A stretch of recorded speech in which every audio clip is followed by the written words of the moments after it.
Hey everyone, it's Jonathan, and welcome back to the Disney Movie Marathon. Today's episode is the second in our three-part series on Bambi, and this time we're talking about Bambi 2. Insert sad trombone noise here. Sort of. The sequel is definitely not one of the worst that Disney's ever made, but it is one of the most egregious, just in terms of how long they took to make the sequel. But they were planning on sequels to Snow White, Pinocchio, and Dumbo, all of which were cancelled, so it definitely could have been worse than this. Anyway, that's enough of me dunking on the sequels for now. There will be plenty of time for that in the future. For now, let's just get on with the episode, and like I did last time, I'll leave the original intro intact and just jump right into that. Hey everyone, welcome back to the Disney Movie Marathon on iHeart Movies. My name is Jonathan North, and today we're continuing our little mini-series on Bambi with our discussion of the direct-to-video sequel from 2006, Bambi 2. Last time, my cousin Sarah and I talked about the original film, so if you missed that one, make sure to check out that episode before we get to this one. My original plan for this review was to just do it on my own as a short video for YouTube, which I'd probably release as a mini review on the podcast. I knew Sarah wasn't interested in watching it, and I was barely interested in watching it, so I figured that when the time came to put out my Bambi episode, I'd watch Bambi 2 and record a quick review to go along with it, and call it good. However, not long after I recorded with Sarah, I noticed some positive tweets about Bambi 2 coming from someone in my circle of Twitter friends. I was kind of surprised. Someone actually liked this movie? The Disney direct-to-video sequels are mostly universally disliked, so I thought, well, if someone out there actually likes Bambi 2 and they're willing to talk about it, why not just go ahead and make a full episode out of it? So to that end, today I'm joined by Christian Paystrup. Like I said, he actually really enjoyed Bambi 2, so I knew we'd have a great discussion. Now for the 2 or 3 of you out there who may be familiar with the original Bambi novel, you might know that Bambi actually had a sequel written by Felix Salten himself. That book was called Bambi's Children, and this is not it. Despite the title, this is not actually a direct sequel to Bambi. This is more like a midquel, I think they call it. A story that covers events that happened during the events of the original movie.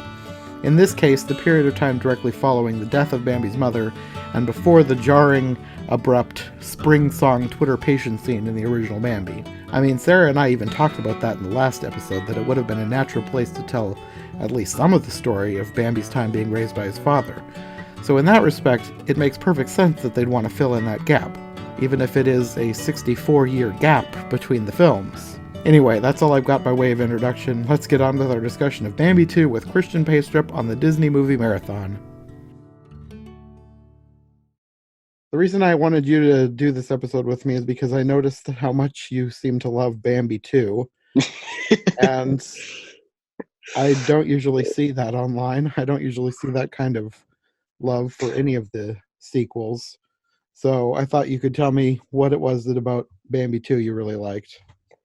It's interesting. I saw it a few years back, if that makes any sense. So it was like I've always loved the first one, and I ended up seeing it a few years back, as I said, and I just ended up going, wow, that was actually really good. And I think part of that was it's weird. It feels very respectful to the original. Is that a weird word to put for it? I don't know. It just felt like it was created by people who actually wanted to make like a sequel that, honored the original instead of, just making a really easy, cheap movie, Does that make any sense? Yeah, I would say that for me, it felt like it was both respectful, but also, I want to say maybe irreverent. It was like it was trying to be both. It I was can see trying that, really yeah. hard to be both. I do think there are elements of it that don't fully work. I think my big thing is it's humor. It doesn't know what to do with its humor sometimes. Yeah, definitely. Like you have scenes where it just like drags on, where it's just like that whole point where it's like, oh, we're gonna teach you how to be brave, and it just like goes on for like 10 minutes, and you're just like, okay, can we move on to the plot now? Yeah, that stuck out to me as one of the worst offenders, probably. Yeah. There were a few scenes, but that one really drug out. Yeah. I think the other one is Rano. I did not care at all about that. Like the whole thing was it's basically like the whole thing is, he's there just so they can set up, oh, this is who he fought in the original movie, and he doesn't do anything aside from, oh, I'm the bully character. Look at me, So it's just like, really? Yeah, I was kind of annoyed the entire time by Rano. Yeah, Like, I realized he was a character from the books, and they wanted to set him up for the movie, for the right. original movie, but like, he was not needed at all. He Not, was. not that I feel like there was a lot in this movie that was needed. Like, for me, this suffers most from just the fact that it didn't need to exist, True. and I could see that. I think the reason that it probably is as good as it is because the people who made this one really liked the original. I have a feeling maybe this was something that maybe they didn't want to make. This is something that they were told that they needed to make just because they were making sequels during that time period. They were like, well, we're going to do a Bambi 2. So they tried to make the best of what they had, is kind of the feeling that I'm getting, which is why this one seems to stick out as being so much better than a lot of the other sequels.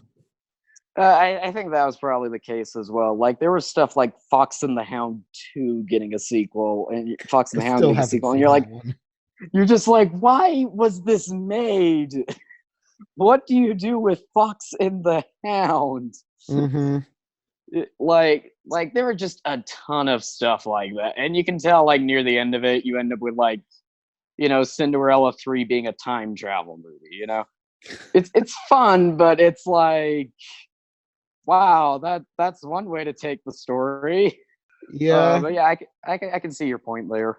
yeah. I still haven't seen. I haven't seen most of the sequels. There were a few that I saw that came out like when I was a kid, All and right. after that, I stopped watching them. I'm gonna watch them eventually, like when I get to each original movie in the timeline, because I'm doing them in order. Then I'll Right. watch the sequel after that to go with it. But other than that, I haven't seen a whole lot of the ones that were made like in the 2000s.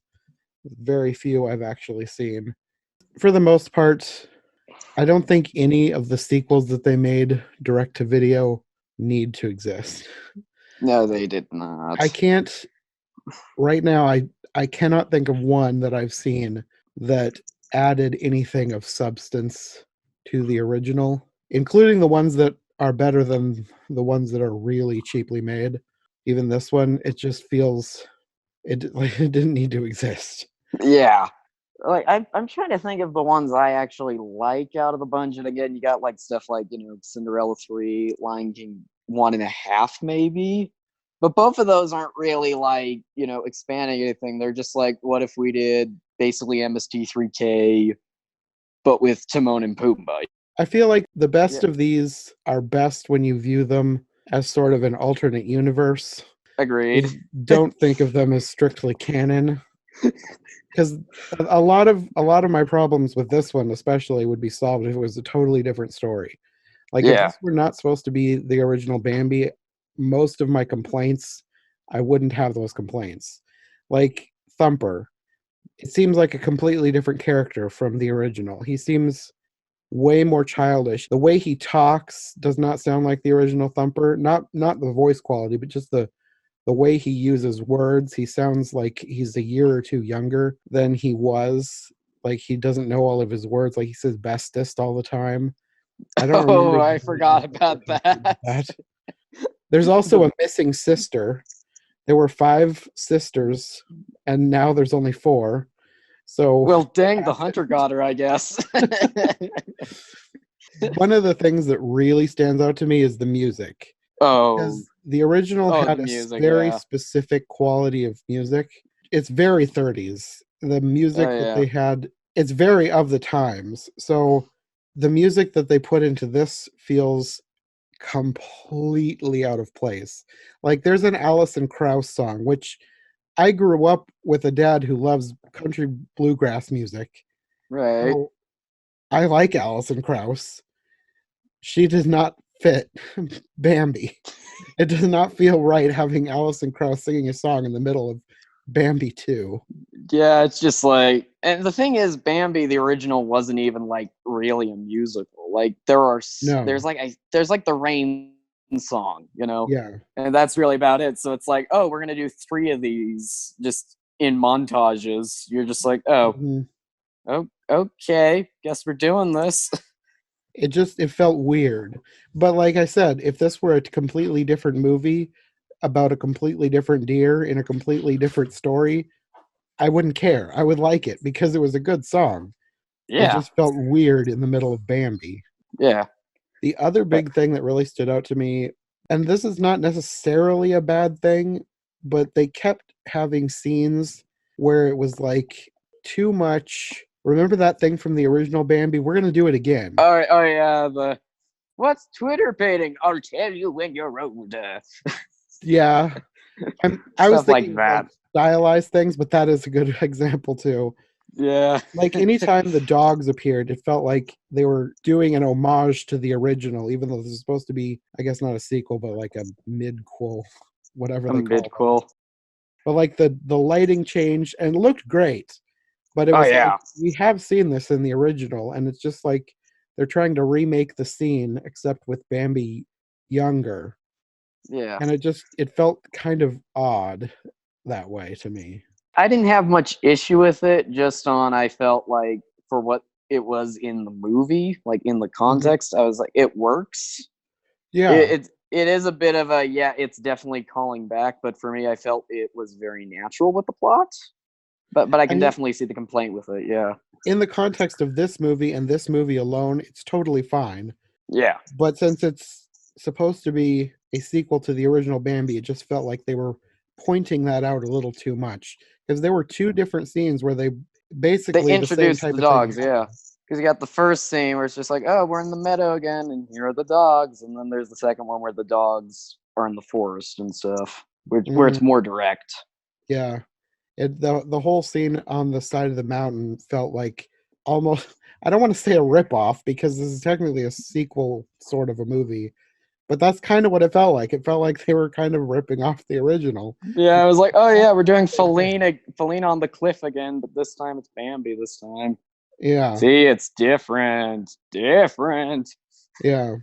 And another thing that kept pulling me out was the weird tonal shifts because they'd have a scene where it's like really cutesy with the baby animals doing cutesy baby animal things, Yeah, and then they'd try to be as dark as the original, not quite getting there. And I mean, the original had that issue too, but yeah, it didn't seem like they were trying too hard with the original. I can't really explain why it worked in the original, but it didn't here. It just felt really jarring, probably because there was a lot more of it in long, like we talked about with the scene trying to be brave. It felt like it yeah. went on for too long. And then to have to go into the next scene where the I don't foster mother, Mina, The foster trapped and then the mother, dogs are coming and it's like this really seems weird, and then they have the skunk fart joke in the middle of that. yeah. It just seemed It weird. was, yeah. I was just like, could you imagine? I jokingly put it, I'm like, I really do enjoy this movie, but imagine if someone edited Bambi 1 and 2, like Bambi 2, right in between the mother's death and when they're adults. It would be so weird. Yeah, yeah, Uh, that's why I feel like this is best viewed as its own thing. I don't like thinking of it as part of the Bambi story, but on its own it's fine. yeah, It's just weird if I'm trying to have to cram this into the middle of this other movie that I love. yeah. I think that's fair. For me, my big thing was I don't know. I was when I first saw it, I wasn't expecting much out of it. I guess, Hmm. which expectations do mean a lot in these kind of things. And it's something I noticed a little more with this when I was rewatching it a few days ago. Like, there's the point where, like the whole story is about Bambi and his father, like essentially connecting and getting over the mother's death. That was the thing that I was like, okay, that makes sense to take this as a story. Mm-hmm. in some regard, because there is that, time in the original where it's not really fully explored. And it works for the original, but for a sequel, I was like, that's actually a really good, place to take this. And I think that's my big thing. I felt it was very reverent in that regard. So Yeah, I like the idea, and I like the idea of exploring the relationship between Bambi and his father. There's a lot about this movie that, in theory, it should work, yeah, but when I watch it, I just feel more comfortable thinking of it as its own thing instead of part of the original Bambi. It just doesn't feel like it works as that, but on its own, I don't mind it at all. yeah, One thing that this is probably it could be seen as a nitpick, but when we were talking, like my cousin and I are going through most of these together. So when we right, recorded our review for Bambi, we realized that the timeline that they set up for the lifespan of a deer doesn't match with what's in Bambi. And then to have Bambi 2, that really throws a wrench into the timeline of a deer's lifespan. Because in the original book, Bambi, it takes place right, over the real lifespan of a deer. So right, Bambi is almost a grown up when his mother gets killed.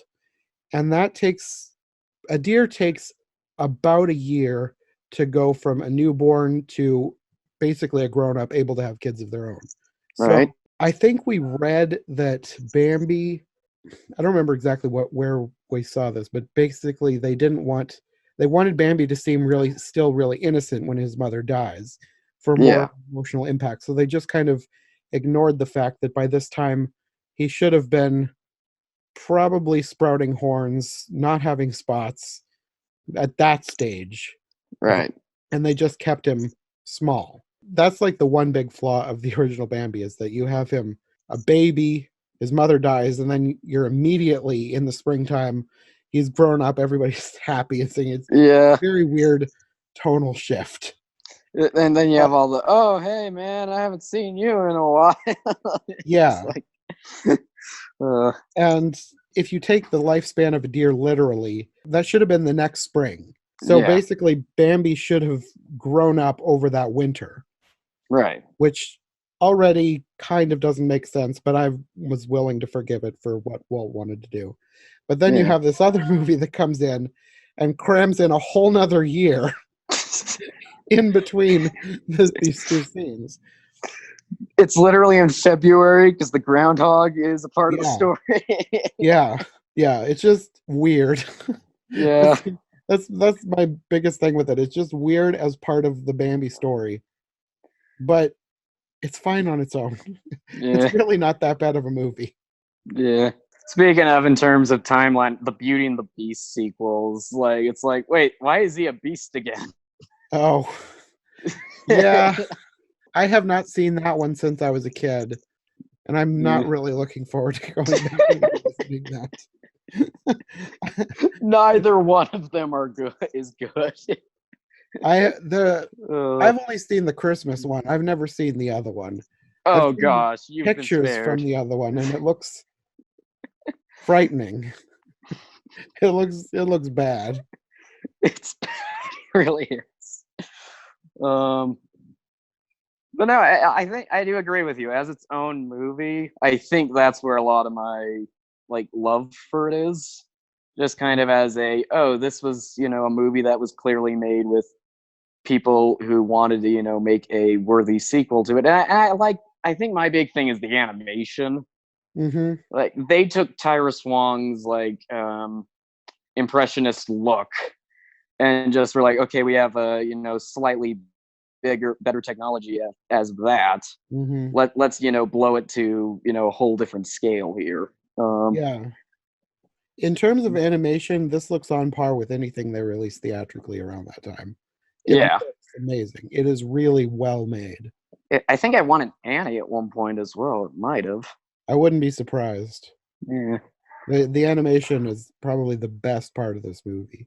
It Oh really yeah. is to look at. Well, I think that's about all I've got to say. Do you have any final thoughts? Final thoughts. I think the big thing that probably my favorite scene in the whole movie, it's actually the opening.